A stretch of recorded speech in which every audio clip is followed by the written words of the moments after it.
Olá, estimado irmão e irmã na fé em Jesus Cristo. Nós iniciamos este momento devocional em nome de Deus Pai, Filho e Espírito Santo. Amém. Façamos oração. Ó Senhor nosso Deus, nós te louvamos porque neste mundo mau e cruel nós somos cuidados por Ti, somos protegidos e abençoados por Ti.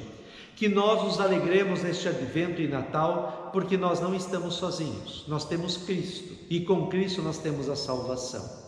Abra o nosso coração e nossa mente para que possamos ouvir a Tua Palavra, possamos entendê-la, crer nela e viver de acordo com ela diz. Isso te pedimos e agradecemos em nome de Jesus Cristo, Teu Filho, nosso Senhor e Salvador. Amém. Que a graça, a paz e o amor daquele que veio, daquele que vem e daquele que virá em glória, Jesus Cristo, nosso Senhor e Salvador, permaneça hoje para sempre com todos vocês. Amém. Queremos meditar nas palavras de Isaías, capítulo 49, versículos 24 a 26, que diz assim: Será que alguém pode tirar de um soldado as coisas que ele carrega depois da batalha? Ou será que alguém pode pôr em liberdade os que estão sendo levados como prisioneiros por um rei cruel? O Senhor responde que sim, e diz: as coisas que o soldado carrega serão tiradas dele.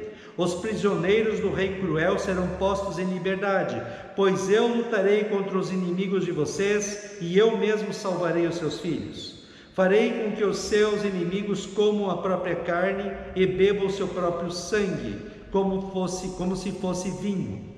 Então todos ficarão sabendo que eu, o Senhor, sou o Salvador de vocês, que eu, o poderoso Deus de Israel, sou o seu Redentor.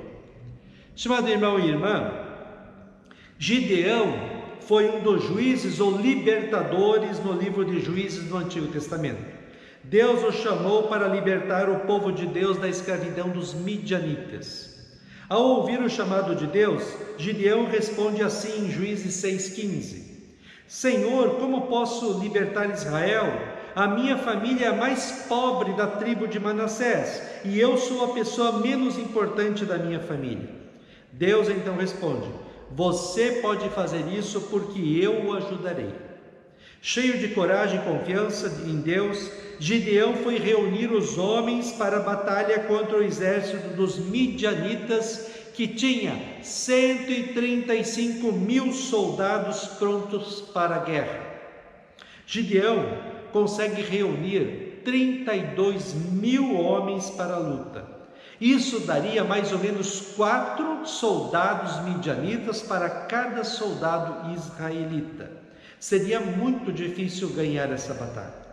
Deus então disse para Gideão que era gente demais, e ele mandou os que estavam com medo irem para casa, e sobraram 10.000 homens. Agora daria 13 midianitas, soldados, para cada israelita. Isso tornava a luta impossível de ser ganha pelos israelitas.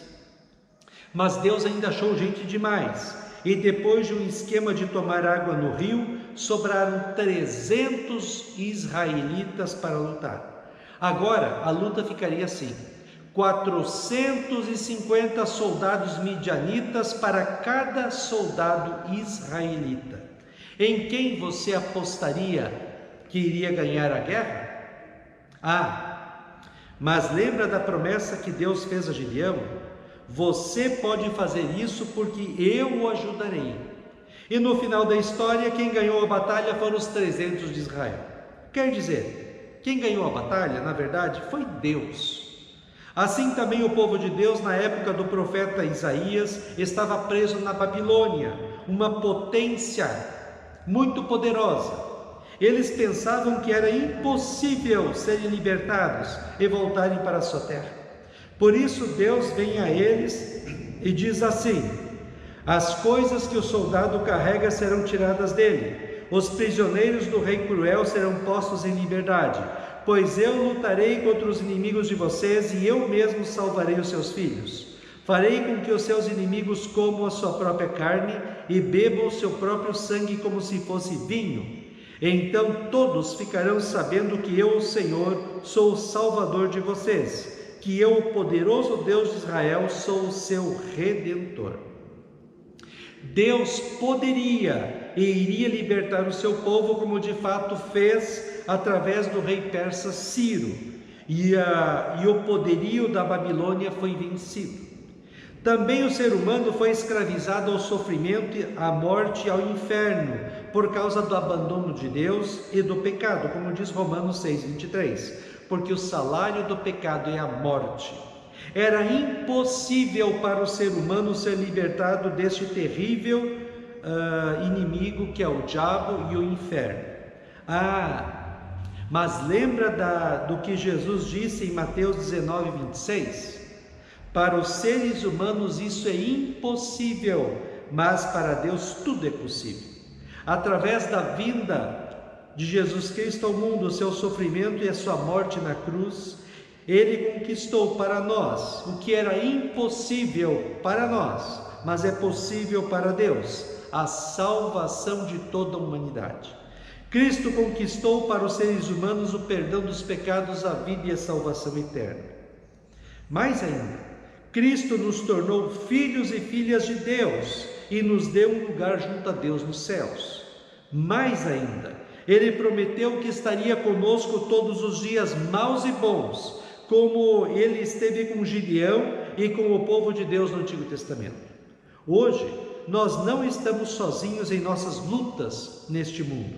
Temos um Deus que nos ama e também diz para nós: você pode fazer isso porque eu o ajudarei. Assim, em vez de ficarmos reclamando da vida, desanimados, desiludidos e tristes, como se não existisse Deus, dobremos os nossos joelhos em oração diariamente, meditemos na palavra de Deus e adoremos e servamos a Deus junto da nossa igreja. Sejamos corajosos, não por causa da nossa força, mas na fé em Cristo e na certeza da vida eterna nos céus. Andemos neste mundo com a certeza de que nós não estamos sozinhos, temos um Deus e um Salvador. Ele está cuidando de nós, está nos protegendo, amparando e abençoando. Ele proverá o que precisamos, Ele está no controle de tudo aqui. Falemos na fé em Cristo, como falou o apóstolo Paulo em Filipenses 3, 13 e 14. Uma coisa eu faço: esqueço aquilo que fica para trás e avanço para o que está à minha frente. Corro direto para a linha de chegada, a fim de conseguir o prêmio da vitória. Este prêmio é a nova vida para a qual Deus me chamou, por meio de Jesus Cristo. Amém. Façamos oração. Ó Senhor nosso Deus, nós te louvamos porque nós não estamos sozinhos. Temos sim grandes inimigos para lutar: o diabo, o mundo, a nossa má vontade. Temos sim grandes desafios na vida para vencer, mas nós não estamos sozinhos. O Senhor é o nosso bom pastor e nada nos faltará.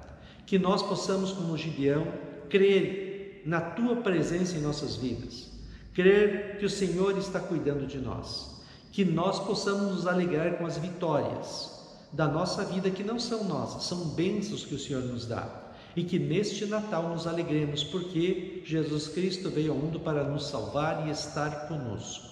Ó Deus, fica conosco neste dia, cuida de nós e dá-nos sabedoria. Isso te pedimos e agradecemos em nome de Jesus. Amém. Receba a bênção do Senhor. O Senhor te abençoe e te guarde. O Senhor faça resplandecer o seu rosto sobre ti e tenha misericórdia de ti. O Senhor sobre ti levante o seu rosto e te dê a paz. Amém.